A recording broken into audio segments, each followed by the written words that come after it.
il y a plusieurs tarifs, il y a des liens entre les initiatives américaines, il y a un monde qui est plus dangereux et divisé, et il y a des liens entre nos relations sécuritaires et nos relations économiques. Alors, il n'y a pas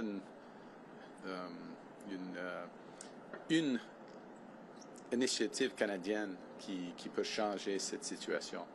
C'est la raison pour laquelle il faut avoir des discussions globales. Ce que je voulais dire, c'est qu'il faut s'attendre encore à ce que plusieurs mois, dans les prochains mois, ça reste. Là. On verra. Non, on verra. On verra combien de temps ça va prendre. Prochaine question. C'est pas nécessairement comme ça.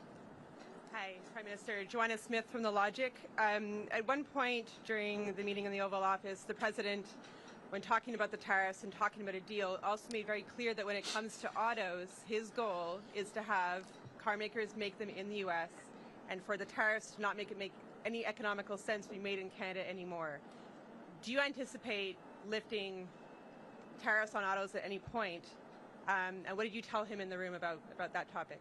Well, we had discussion about all the major issues in the room, so to speak, in the lunch afterwards, including autos, and specifically, without going into the full details, the strategic position of the North American auto industry, or more specifically, the Canadian-U.S. auto industry, versus foreign competition, including from Asia, and how that could be enhanced. I and the Canadian government, and I would say the Canadian auto industry, I would actually say the auto industry as a whole, is of the view that Canadian auto workers, Canadian auto companies, Canadian parts companies, Canadian steel, Canadian aluminum, all play an important role in enhancing the competitiveness of American auto companies. So we will continue to press that case and look for an arrangement that takes full advantage of it for the benefit of the United States, but of course, from our perspective, very much for the benefit of Canada. And what did he ask you about China in your closed-door meetings, and what did you tell him? That's why they're closed door. Well, yeah. We had a wide-ranging discussion. Next question, prochaine question. Yeah. Bonjour, M. Carney. Michel Bonjour. Sabat, la presse canadienne. Je vais essayer de faire du chemin sur la question de ma collègue Mélanie un peu plus tôt. Est-ce que vous repartez avec quoi que ce soit de tangible au niveau du commerce, des droits de douane? Et comme j'ai dit il y a quelques jours, je n'attendais pas qu'il y aura des fumées blancs ici. OK? Parce que ce sont des négociations, comme je viens de dire, très complexes. Il y a beaucoup d'aspects. Mais on a fait de progrès. Nous avons eu des échanges très compréhensifs, très tangibles. Et il y aura des réunions entre les ministres et les fonctionnaires. Et puis, entre lui et moi, Monsieur le Président, et moi, sur l'appel, et en Alberta au mi-juin. Alors, on a fait du progrès, mais toujours dans les négociations commerciales, n'importe quelle négociation commerciale, il y a un processus et le fin, et pas nécessairement de progrès qui est apparent pendant les négociations. Ça, c'est la vie des négociations. Okay? Parlant de In English, to summarize, look, in a negotiation, you don't get like little elements of it. You get an end to a negotiation. We're having a very complex negotiation about a wide range of issues. And it's, as I said before I came here, I wouldn't have expected white smoke coming out of this meeting. That was not my expectation, because of the nature of the negotiation. So you don't expect to have specific progress as things move along, even when you're making progress, because that's why it's a global negotiation. Parlant de l'Alberta, que pensez-vous de l'idée de Daniel Smith d'encourager la tenue d'un référendum sur la souveraineté de l'Alberta? Le Canada est plus fort que quand nous travaillons ensemble comme Canadiens et Canadiens. Et je suis albertain. Et je crois fièrement en Canada. Alors, on peut poser les questions, mais pour moi, la réponse est claire. Canada is stronger when we work together. As an Albertan, I firmly believe that. You can always ask a question, but I know what I would respond clearly. Prochaine question. Next question. Bonjour, M. Carney, Olivier Ferrand-Boissé de TVA. Est-ce que M. Trump vous a convaincu qu'il voulait bel et bien renégocier l'accord de libre-échange parce que ça semblait pas clair dans le bureau avant tout à l'heure? C'est clair. Oui. Oui. Plusieurs reprises que... C'est clair qu'il y aura... Oui. Nous avons commencé la renégociation de nos relations commerciales, y compris la laine. OK? Vous aviez dit à plusieurs reprises que, selon vous, M. Trump voulait nous briser pour nous posséder. Est-ce que c'est encore votre lecture de ses intentions après votre rencontre d'aujourd'hui? Moi, je crois nous sommes forts. Et le Canada devient de plus en plus fort, jour après jour, semaine après semaine, avec le nouveau gouvernement. Alors, il va être déçu de cette idée. Prochaine question. Next question. Good afternoon, Prime Minister. JP Tasker, CBC News. How are you? I'm well, thank you, JP. Good. How are you? I'm good. Good.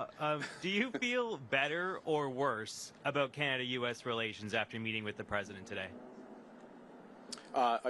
Look, it was a very constructive meeting. I feel better about the relations in the sense of, in many respects, one, the posture, if I can put it that way, or the positioning the President took towards us. Secondly, the breadth of discussion and how concrete the discussions were. These are the discussions you have when you're looking to find solutions as opposed to laying down terms, if you will. So feel better about that. And I would add one other thing, which maybe isn't as obvious, so I should say it, which is that we also discussed a number of issues globally, geostrategically, if I can put it that way, where we have common interests, common concerns. And that, of course, is a sign of a broader and very healthy, or a healthy relationship. Look, we have, JP, we have a lot more work to do. I'm not trying to suggest at any respect that we can have one meeting and everything's changed, but now we are engaged and very fully engaged. Good afternoon, Prime Minister. Ashley Burke, CBC News. What specifically did you say to President Trump about lifting tariffs on Canada?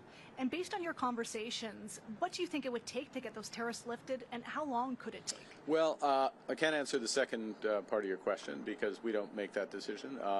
But certainly press the case in a number of areas where we think the tariff should be lifted. And specifically, I'll give an example with respect to the scourge of fentanyl and the efforts, the considerable efforts that have been made at our border and behind the border in terms of raids as well. Huge investments in border personnel, in drone surveillance, Black Hawk surveillance, and then those are being reinforced, as you would have seen during the campaign, commitments to another 2,000, in effect, 1,000 border guards through CBSA, another 1,000 RCMP, further efforts there. And what we're seeing is huge results for this. Canada's contribution to this problem, cross-border problem, was always very small, but it's down by over 90% with the efforts. And it is an absolute focus of the government. So that is an example of where we would see the case being very strong for the tariffs to be removed. We've made that case. We'll see where that goes. In other areas, the tariffs are, in our view, not in the interests of American competitiveness and jobs. We have more work to do on making those cases on that. Thank you. Pardon?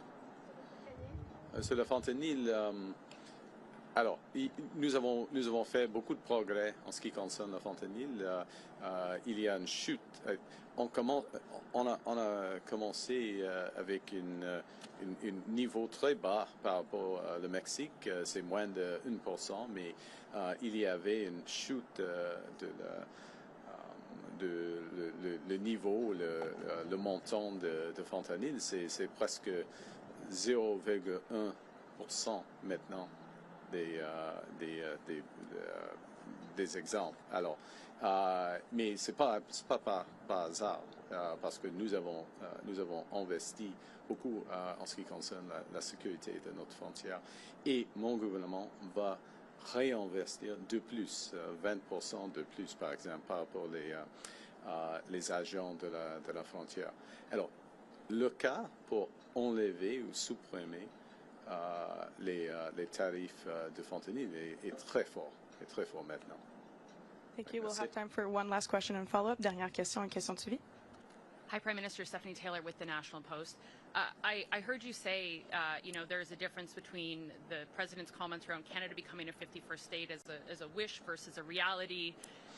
You told him that Canada was not for sale. But many Canadians are offended and deeply angered by the fact that he keeps repeating this comment. So have you asked the President to stop calling Canada the 51st state? Yes. Today. Okay, specifically, what did you ask him? Exactly what you just said. But what words did you use? How did you ask him? Look, I gave you an answer. Do you have a follow-up? No. What was his answer? Well, look, I don't know. He's the president. He's his own person. I would go back to showing the difference between a wish and a reality. We're very clear. I've been very clear publicly, consistently. I've been very clear in private. I was clear again in the Oval Office. Would be clear throughout. The president, he understands that we're having a negotiation between sovereign nations, and that we will only pursue and accept a deal that's in the best interests of Canada, not just in the short term, but in the medium and long term for Canada. J'ai dit, c'est pas utile de répéter cette idée. Je l'ai dit à lui, mais le président, il va dire ce qu'il veut. Pas. Mais il y a une différence, une grande différence entre la réalité et la volonté, comme vous le savez. This will be the last question. Sorry, just last question. Okay. Steph didn't take a follow-up. So last question, please. Thank you. This is Bapal Manga from the Wall Street Journal.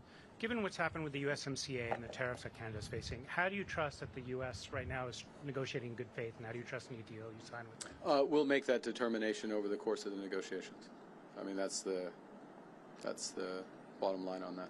It's a process, you see, and I would emphasize the following, which is that we have been in the process, as most would know, of an election, and so this is the point at which a serious discussion begins. And so we had the President, at his invitation, I'm here, he welcomed us. We had a very substantive, wide-ranging discussion with the President, but in the presence of the Vice President, the Secretary of Commerce, the Secretary of Foreign Affairs, and beyond, his Chief of Staff as well. Now I'm in trouble, Stephen Miller. I think that covers it. That covers it? I hope so. And we have some very specific things to follow up on and build out from that. And in any negotiation, then you make a determination based on that. It also, part of what you make a determination based on are the incentives aligned in the agreement that you get. And I think the lesson would be of this experience is to ensure that the incentives are aligned and durably so between the two countries, and that is a way that agreements are self-reinforcing. Thank you very much. Prime Minister, this was the next press conference. C'est ce qui met fin à notre conférence de presse. Okay. Merci. Merci.